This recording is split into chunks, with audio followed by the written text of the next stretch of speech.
वक्त वक्त की बात है। किसने सोचा था कि कभी अपनी राजनीतिक इच्छा शक्ति के दम पर, अपने रणनीतिक सूझबूझ के दम पर पाकिस्तान के दो टुकड़े कर देने वाली, इस देश के लाखों दिलों पर हुकूमत करने वाली श्रीमती इंदिरा गांधी अपने ही देश में इतनी बेबस नजर आएंगी, इतनी असहाय हो जाएंगी कि दो घड़ी भर सांस के लिए भी मोहताज नजर आएंगी। किसने सोचा था कि कभी 2 बरस तक अपने आप को इस देश का खुदा समझने वाले, अपने आप को इस देश का भाग्य विधाता समझने वाले, लाखों लोगों को कारागार के भीतर त्रास देने वाले संजय गांधी इतने बेबस हो जाएंगे कि अपनी जिंदगी बचाने के लिए असहाय हो जाएंगे, अपनी जिंदगी बचा पाने में असमर्थ हो जाएंगे, 2 घड़ी भर सांस लेने के लिए भी मोहताज हो जाएंगे और इंदिरा और संजय इन दोनों की जिंदगी बचाने के लिए चंद्रशेखर को आना पड़ेगा। ये किस्सा कभी सुना नहीं है क्या आपने? ये सियासत है जनाब, कामधेनु है। पढ़ते चले जाइए, किस्से मिलते चले जाएंगे, पढ़ते चले जाइए, सियासत बढ़ती चली जाती है। और ये किस्सा तो खास इसलिए भी है क्योंकि ये किस्सा महज किस्सा नहीं है, सबक है। एक नहीं 2-2 सबक है, हिंदुस्तानी समाज के लिए भी और इस देश की सियासत के लिए भी। पहले किस्सा सुनते हैं, सबक बाद में सीखेंगे। यह किस्सा तब घटित हुआ था जब जयप्रकाश नारायण की मृत्यु बंबई के अस्पताल में हुई थी और अस्पताल में जेपी के निधन के बाद जेपी का शव पटना लाया गया था। पटना के एक विशाल काय वृहद ऑडिटोरियम में जेपी का शव रखा गया था। देश भर से आने वाले दर्शनार्थियों की भीड़ थी, लोगों का तांता लगा हुआ था, लोगों के मन में श्रद्धा थी जेपी के लिए। श्रद्धा स्वाभाविक थी, श्रद्धा असामान्य नहीं थी। ये जयप्रकाश नारायण, लोकनायक, क्रांति पुरुष, 75 वर्ष का वो वृद्ध जो जब मंच पे खड़े होकर ललकारता था तो दिल्ली का तख्त हिलता था।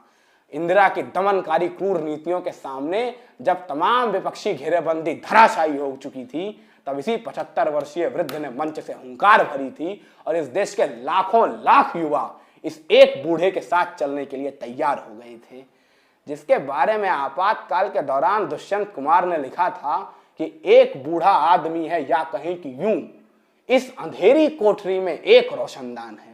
ये वही जेपी थे। तो श्रद्धा स्वाभाविक थी, लोगों की भावनाओं में ज्वार था, भावनाएं उमड़ रही थीं, दिल हिल रहे थे, भावुकता का आवेग था। लोग लगातार जेपी के पास दर्शन करने आ रहे थे, देश भर से तमाम बड़े बड़े नेता जेपी के पास पहुंच रहे थे।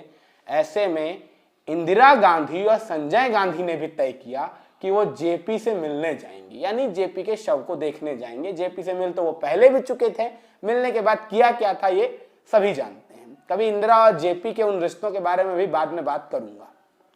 संजय और इंदिरा दिल्ली से फ्लाइट में बैठते हैं, पटना आते हैं और इस ऑडिटोरियम में प्रवेश करते हैं जेपी के शव का अंतिम दर्शन करने।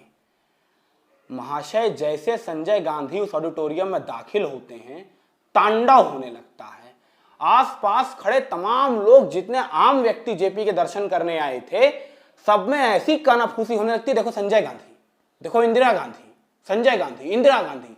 देखते देखते संजय इंदिरा के ऑडिटोरियम में बीच में पहुंचने से पहले पहले ही ऐसी अफवाहों का बाजार गर्म हो गया कि हर तरफ संजय इंदिरा, संजय इंदिरा, संजय इंदिरा सुनाई देने लगा और लोगों के मन में धधकता हुआ गुस्सा चिंगारी की शक्ल लेने लगा, क्योंकि लोग कहीं ना कहीं जेपी के मिले इस त्रास के लिए संजय और इंदिरा को जिम्मेदार मानते थे। लोगों को लगता था कि जेपी उनके साथ अभी और समय बिता सकते थे अगर उन्हें कारागार के कष्ट न भोगने पड़ते, और कारागार का कष्ट भुगवाया था इन्हीं संजय और इन्हीं इंदिरा ने।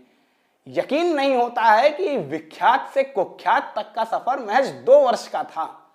लोकप्रियता से अलोकप्रियता का शिखर महज 2 वर्ष का था।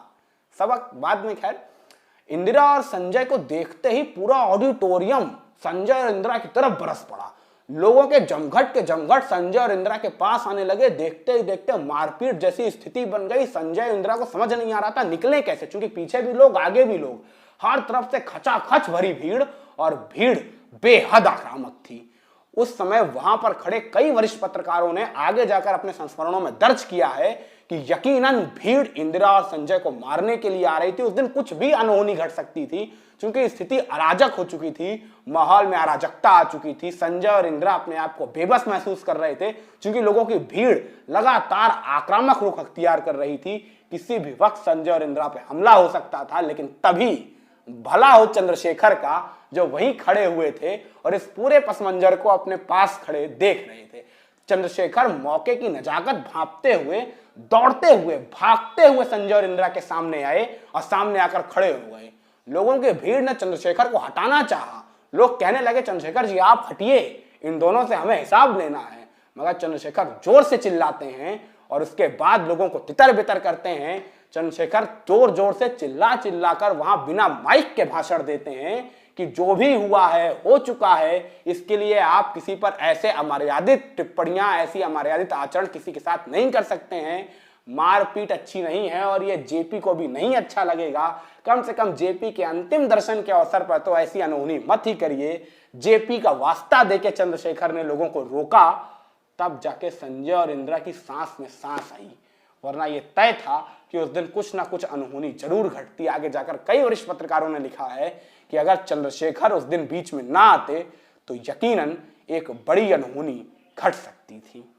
अब सबक पे चलते हैं। किस्सा तो हो गया कि चंद्रशेखर ने कैसे इंदिरा और संजय की जान बचाई थी, वरना उस दिन कुछ भी हो सकता था। सबक नंबर 1, इस देश को तानाशाही नहीं पसंद है।